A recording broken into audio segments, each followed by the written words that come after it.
Buenas tardes y bienvenidos a todos los amigos que nos seguís a través de Condavisión y de Canal Costa y a través de la emisión online de nuestra página web www.condavision.es. Nuestro primer invitado, que si no ha sido un colaborador, sí que ha sido muy asiduo a nuestro plató para explicarnos pues diversas cuestiones de la actualidad bancaria y financiera que nos cuesta trabajo entender, y me refiero a Antonio Olaya. Buenas tardes, Antonio. Hola, buenas tardes, gracias por invitarnos. Delegado provincial de Ausbank, y como comentaba, hemos tratado en diversas entrevistas que hemos hecho cada vez que has tenido pues la oportunidad de visitarnos, por cierto te lo agradezco. Cada vez que me invitéis vengo. Y como comentaba, pues siempre hemos intentado tratar esos temas de actualidad, temas que nos cuesta mucho trabajo entender porque escuchamos en las noticias y no, en fin, no somos capaces muchas veces de entenderlo. Y hoy, pues ya que vamos a ir terminando la temporada, pues vamos a hacer como una especie de resumen de quizás los temas que han estado más en el candelero y que han estado más en la boca de todos, muchas veces casi sin entenderlo. Yo creo que podríamos empezar hablando de la tan consabida cláusula suelo, que ha estado, como digo, en boca de todos. Tenemos, incluido yo. Y que, bueno, como decía, ha estado de máxima actualidad porque, por esa sentencia y esa sentencia que ya hablamos la última vez que estuviste aquí, y también de ese auto que aclaraba a las entidades condenadas les aclaraba dos o tres cuestiones que ella solicitaba, ¿no? BBVA, Cajamar y Nova Caixa Galicia. ¿Qué va a pasar con esas entidades? Te veo puesta. Es que hay que documentarse, es difícil este tema. ¿Qué va a pasar con esas entidades que ya han dicho que sí, que han retirado, de hecho muchas la cláusula suelo y a sus clientes, y van a seguir esta misma línea el resto de entidades que no han sido condenadas, que no estaban en esa sentencia, no lo van a hacer? ¿Qué nos puedes contar, Antonio? Pues mira, primero te quiero contar que es una nueva estrategia de la banca el decir que la van a quitar. La van a quitar porque han sido forzados por una sentencia del Supremo en esta entidad, pero concretamente lo que van a tratar de aprovechar es decir, dejamos de aplicarla y no devolvemos. O sea, van a tratar de convencer a las personas, a los clientes, de que no reclamen las cantidades que le han cobrado indebidamente. Solo BBV, damos un dato, solo BBV, se habla de que de aquí a final de año va a dejar de ingresar 210 millones de euros. O sea, que si lo analizamos en el año, de 400 y pico millones de euros. Pero es que si le damos marcha atrás y lo hacemos con carácter retroactivo, lo que tendría que devolver BBV desde 2009 para acá, que es cuando realmente cayó los tipos de interés y demás, está hablando de que puede ser de 1.400, 1.500 millones de euros. Y eso es lo que se quiere ahorrar. O sea, que yo no me quedaría satisfecho solo con que me la quitara, que está bien que me la quite, pero ¿y todo lo que han cobrado indebidamente? Pongo un ejemplo. Banco Santander, CaixaBank, La Caixa, antes de absorber Cajasol, nunca ponían cláusula suelo. Y son las entidades más solventes y más rentables de España. Que sigan el mismo criterio de hacer banca, de seriedad y de control de costes y demás. Lo que pasa es que hay entidades que se han metido una vorágine de estructuras de costes que ahora no son sostenibles. Pues eso no es culpa de los clientes, no es culpa de los usuarios. La cláusula suelo ha sido declarada nula, como tú bien dices, por el Tribunal Supremo en un caso concreto de 3 entidades a raíz de una demanda interpuesta por Ausbank como asociación de usuarios.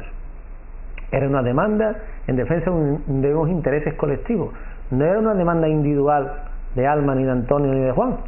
Y en esa demanda no se pedía que se devolvieran las cantidades, porque si hubiésemos pedido, junto a la acción de cesación de que deje de aplicarse por nula la cláusula suelo, que se devolvieran las cantidades de los afectados, tendrían que haberse personado todos los posibles afectados en la causa, y podría haberse llevado 15 años en resolver el pleito. No se pidió. Luego, esa resolución del Tribunal Supremo, ese fallo donde dice que no se devuelven las cantidades extra petitum, no se ha pedido, no tenía ni que haberse pronunciado. Lo que pasa es que la presión de los lobbies bancarios, la presión de la banca es muy fuerte, y han medio obligado al Tribunal Supremo a que se deje caer de que el devolver todas esas cantidades podría romper el orden económico del Estado, alegando un principio general de derecho y además derecho administrativo. Entendemos, porque así lo están confirmando multitud de sentencias posteriores del Supremo de juzgados mercantiles de primera instancia, que están declarando la nulidad y la devolución de las cantidades. Es que a raíz de la sentencia del Supremo todavía no, y ahora más que antes, con más rabia, digamos, los juzgados de los mercantiles están diciendo que se devuelvan las cantidades, porque el que a Alma o Antonio o Juan le devuelvan 2.000, 3.000, 4.000 euros, eso no rompe el orden económico del Estado, no va a quebrar ningún Estado porque a determinados particulares se le devuelvan las cantidades que le han cobrado. Lo que es nulo Quod nullum est nullum effecto produce, que decían los latinos, los derechos romanos. Lo que es nulo y no ha podido producir efecto. 1303 del Código Civil. Y el no aplicar esa ley quebrantaría el principio de seguridad jurídica, quebrantaría el principio de jerarquía normativa. La ley está por encima de todo. Y hay una norma en Código Civil que dice que si es nulo y no deja de aplicarse con efecto retroactivo, efecto ex tunc, y hay que devolver las cantidades, como ha pasado con la famosa cláusula de redondeo, o como está pasando con los SUAS que se declaran nulos. La sentencia del Supremo, entendemos, y así lo decimos, que ha intentado con un poco de quedar bien con todo el mundo y al final normalmente se queda mal. Se pidió un autoaclaratorio. A raíz de esa sentencia, desde Ausban se pidió una aclaración, y ha sido más contundente la aclaración. Entre ellos, en la aclaración se dice que no basta con que un notario lea una escritura para entender que se han cumplido los deberes de transparencia e información. O sea, que ya está bien de que los bancos digan que como ha intervenido un notario ha habido transparencia. No, usted no. Los deberes de transparencia, información y de disciplina son del banco como entidad financiera, y es una lex artis que debe de cumplir como el arquitecto, como el abogado, que tiene una obligación, y no le puede trasladar al notario. No basta, porque además habla el Supremo de que la falta de transparencia no es solo en el momento al contrato, no es solo a la hora de formalizar la operación, sino en fase precontractual. No se habla ya solo de una falta de transparencia formal, que si la hay ya no te digo. Si encima es enrevesado la cláusula porque no es clara, ya una falta de transparencia formal del artículo 5 de la Ley Condicional de Concesión. Pero es que lo que dice el Supremo es que hay falta de transparencia precontractual, de control de contenido, que a ti no te han hecho cuando se hablaban las condiciones, vaya. Correcto, porque no te han explicado con escenarios posibles en función a la evolución del Euribor qué es lo que te podría salir a pagar o no. No hay constancia de que te hayan ofrecido otros productos de cobertura. En definitiva, dice el Supremo que basta trasladarte la creencia de que estás firmando un tipo variable cuando en realidad estás firmando un tipo fijo que solo varía al alza, dice el autoaclaratorio. Es que solo con eso, en hacerte creer que estás firmando una operación que no es variable sino que es fijo, ya ahí se considera que hay falta de transparencia, y además se puede considerar abusiva la cláusula. Sin embargo, Antonio, perdona que te interrumpa, no, disculpa, hay algunas entidades que, por ejemplo, han salido al palco y han dicho abiertamente: no, nosotros no vamos a quitar la cláusula suelo porque siempre hemos sido transparentes, como ocurría con el Banco Sabadell, que ha dicho directamente: no sé, nosotros siempre hemos sido muy transparentes con nuestros clientes, así que no la vamos a quitar directamente. Pues, ha dado con el dedo en la llaga, como yo siempre digo. Banco Sabadell precisamente es de las entidades a nivel de España que más proclive está a llegar a acuerdos devolviendo total las cantidades. Cuando ya le pones demanda, te sientas con ellos y la quitan y devuelven las cantidades, para que vea la incongruencia de lo que se publica, lo que se dice y lo que luego es la realidad. Normalmente los bancos van a decir que ellos no devuelven, que está todo transparente, porque lo tienen que decir. Es que si dicen lo contrario, imaginarse el día siguiente las oficinas llenas de clientes reclamando. Tienen que decirlo porque lo tienen que decir. De todas formas, Antonio, el hecho de que tú comentabas que lo que ha sido nulo pues no tiene que haber causado ningún efecto, ni para bien ni para mal. Sí. Sin embargo, ocurre, sobre todo a través de redes sociales, que muchos usuarios, por ejemplo de Cajamar, que es una de esas entidades que ha sido condenada por el Supremo a retirar la cláusula suelo, y ocurre que directamente a los 2 días le subió, por ejemplo, las comisiones de mantenimiento de cuenta a sus clientes sin previo aviso. ¿Puede ocurrir este tipo de consecuencia a la hora, o sea, que los bancos digan: bueno, pues lo que me voy a quitar por un lado, pues lo voy a coger por otro? Muy buena pregunta, lógico. A ver, los bancos tienen que salvar la cuenta de resultados. Ya hemos dicho en otras veces que hemos estado aquí que, sobre todo a partir de 2007, cuando empezaron a medirse la crisis, ellos ya veían la crisis porque fue la crisis subprime de Estados Unidos, que luego fue la quiebra de Lehman Brothers, y ellos sabían que venía la crisis, que iban a bajar los tipos de interés, que iban a y no iban a poder mantener la cuenta de resultados. De ahí que en esos momentos fue cuando empezaron a colocar más cláusulas suelo para tratar de mantener la cuenta de resultados, de que no bajaran los ingresos, y empezaron a colocar sobre todo las famosas preferentes y los swaps. Todo era porque sabía que se venía el negocio abajo. Entonces, si ahora ven que se va a venir el negocio abajo, la cuenta de resultados, porque van a tener que devolver dinero o van a dejar de cobrar determinado importe vía intereses, lo van a buscar como sea, porque tienen una estructura muy pesada que tienen que mantener. ¿Cómo? Pues vía comisiones. ¿Qué decimos desde aquí? Que las comisiones que no estén pactadas y que no respondan a un servicio realmente solicitado por el cliente y realizado por la entidad, o que no suponga un gasto realmente para la entidad, que la reclamemos, que no te pueden cobrar por cobrar. O sea, a ti no te pueden cobrar una comisión si no responde a un servicio realmente solicitado o a un coste realmente producido por el banco porque tú le has pedido un servicio. Y si no está pactado. Y si me la cobran, pues reclamémosla. ¿Qué está ocurriendo? Claro que si te cargan 15 euros, 20, 30, la reclamación cuesta más que realmente lo que es el importe de y eso lo sabe la banca. Sobre todo con la famosa ley de tasas. Entonces están limitando a los consumidores, que bueno, y por eso criticamos la ley de tasas, decimos que es anticonstitucional que un consumidor tenga que pagar unas tasas para poder reclamar sus derechos. Entonces, lógicamente las entidades van a tratar de cobrarlo como sea. Tenemos que estar espabilados, tenemos que estar listos, y hay una cosa muy fácil. Cuando tú vas a un restaurante y pagas una cuenta y te parece excesiva o la calidad del producto no es la adecuada, no vas más. No vamos más y vamos a otro. Pues vamos a hacer con los bancos. Vamos a pregonar la infidelidad a los bancos, no a las mujeres ni a los maridos, a los bancos. Vamos a ser infieles si no cumplen con lo pactado y si me quieren cobrar algo que yo no he solicitado. ¿Punto? Hablando también de beneficios y de posibles consecuencias de todo esto de la cláusula suelo, ocurre también que de las pocas hipotecas que se firman en este momento, están firmando unos tipos variables muy altos, aprovechando también que el Euribor, que es el índice de referencia, está muy bajo, está en torno al 0,5. Estamos hablando de variables de incluso el 4%. ¿Qué ocurre si, como años anteriores, el Euribor llega al 4%, con lo que habría que sumar en total un 8% de interés sobre el préstamo? Estaríamos hablando de una situación parecida a la que estamos viviendo ahora con la cláusula suelo, pero al revés. Y además que no se podría atacar. Entonces, ¿yo qué digo? Y qué diría, ¿no? Lo mismo que hemos dicho antes de la infidelidad, vamos a subastar el préstamo. O sea, ahora mismo dar un préstamo, la entidad que dé un préstamo a una pareja, a una persona, mira los criterios de riesgo con lupa y observa si tiene capacidad de evolución, si hay garantía y demás.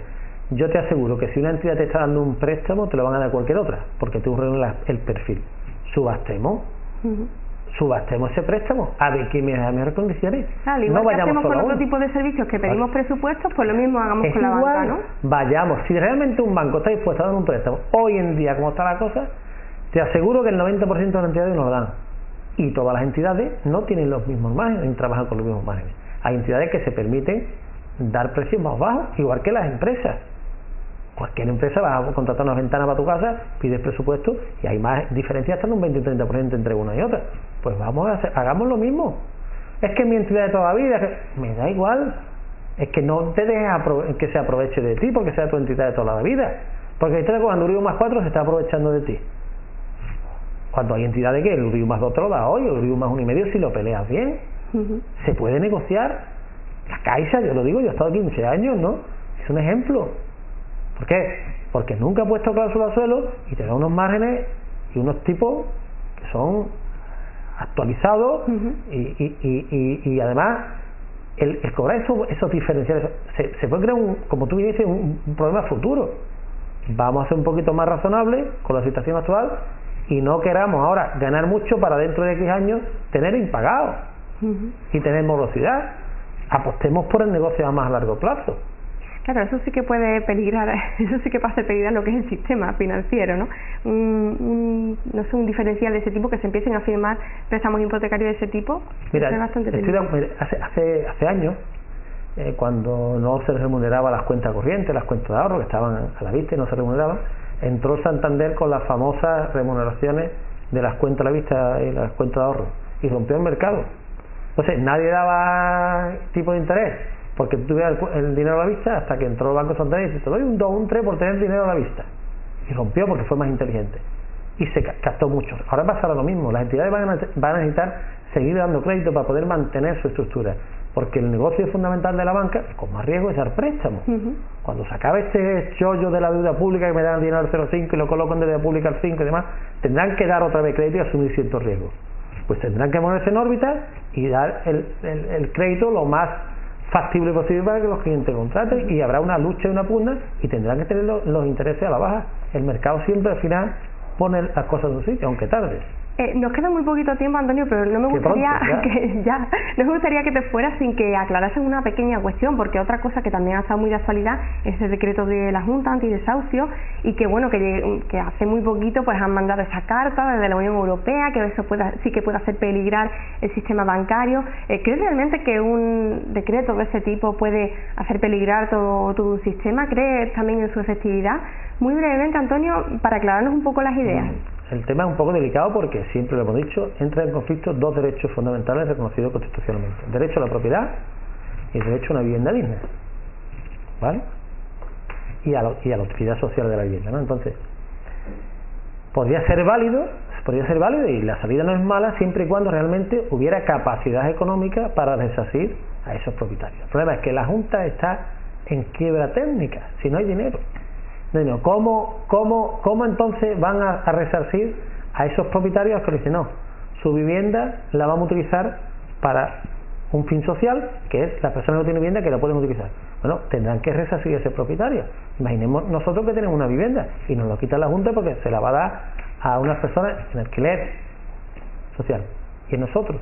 ¿Quién nos resarce?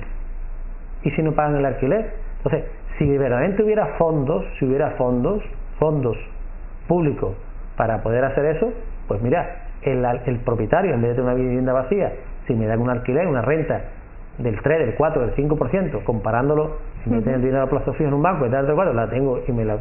Pues mira, no es mala idea y todo el mundo gana. El problema es que realmente va a haber dinero para esos propietarios, llámese banco, llámese inmobiliaria, llámese a quien sea, poder resarcirle, porque tienen un derecho, son propietarios. No olvidemos que son dos derechos constitucionales y entran en conflicto. Y yo defiendo a los consumidores, pero también entiendo que hay un derecho a la propiedad. Son dos derechos constitucionales y a ver cómo los ponemos los dos en relación y que nadie salga perjudicado. Entonces, entiendo que la medida no es mala, pero que la realización en la práctica es complicada, por lo que estamos hablando. El fondo no es malo, pero llevarlo a la práctica es complicado. Bueno, pues esperemos que de aquí a octubre, cuando regresemos de la temporada, a ver cómo ha ido cambiando todos los temas, a ver cuáles han sido los temas de actualidad. Yo creo que te haré otra llamadita, Antonio, para que te acerques por aquí y nos soluciones alguna duda. Muchas gracias por habernos acompañado, Antonio. Gracias a ustedes.